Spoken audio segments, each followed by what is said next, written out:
Welcome back to the program and to ASEAN Interview now. We take a look at what's happening in Malaysia as the country swears in a new king to take up the reins. ค่ะในช่วงนี้นะคะ ASEAN Interview ค่ะไปดูกันที่ประเทศมาเลเซียค่ะซึ่งสุลต่านอับดุลเลาะห์นะคะก็เข้าพระราชพิธีราชาภิเษกเป็นที่เรียบร้อยแล้วค่ะ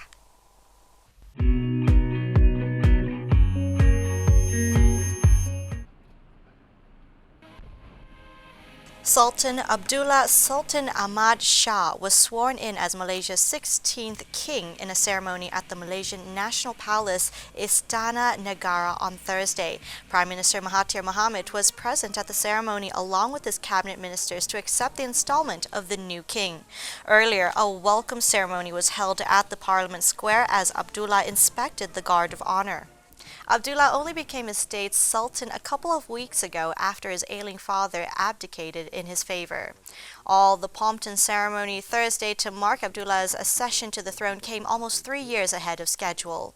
In early January, Mohammed V became the first ever king to ever resign.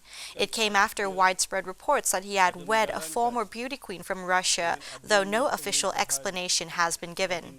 The previous king will likely be best remembered for granting a full royal pardon to jailed politician Anwar Ibrahim, who is now slated to become Malaysia's next prime minister.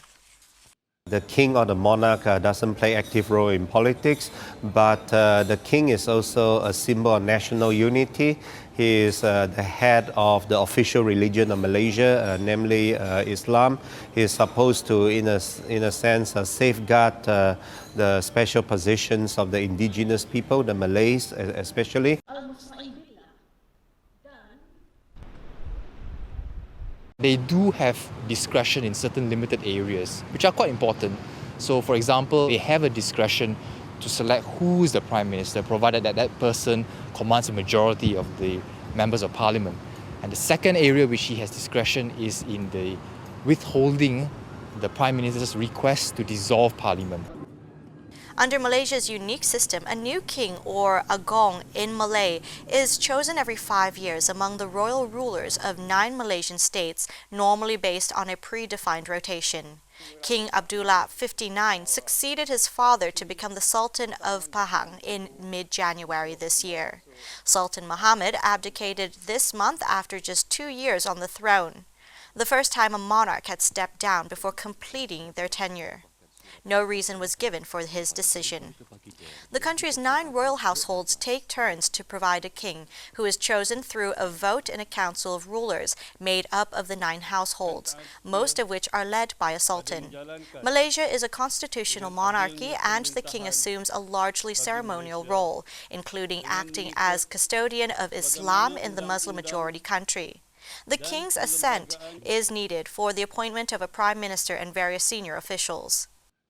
Former King Mohammed V, 49, stepped down unexpectedly on January 6th after just 2 years on the throne, the first time a monarch has stepped down before completing their 5-year tenure.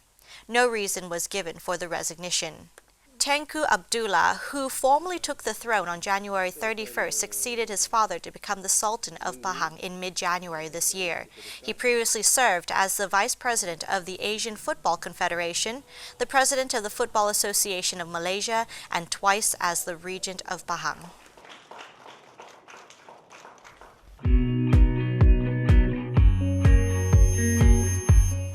And those were the details for ASEAN Interview. And that wraps up our program today on ASEAN Challenge. Thanks for joining us. We'll see you again very soon next week. สวัสดีค่ะ สวัสดีค่ะ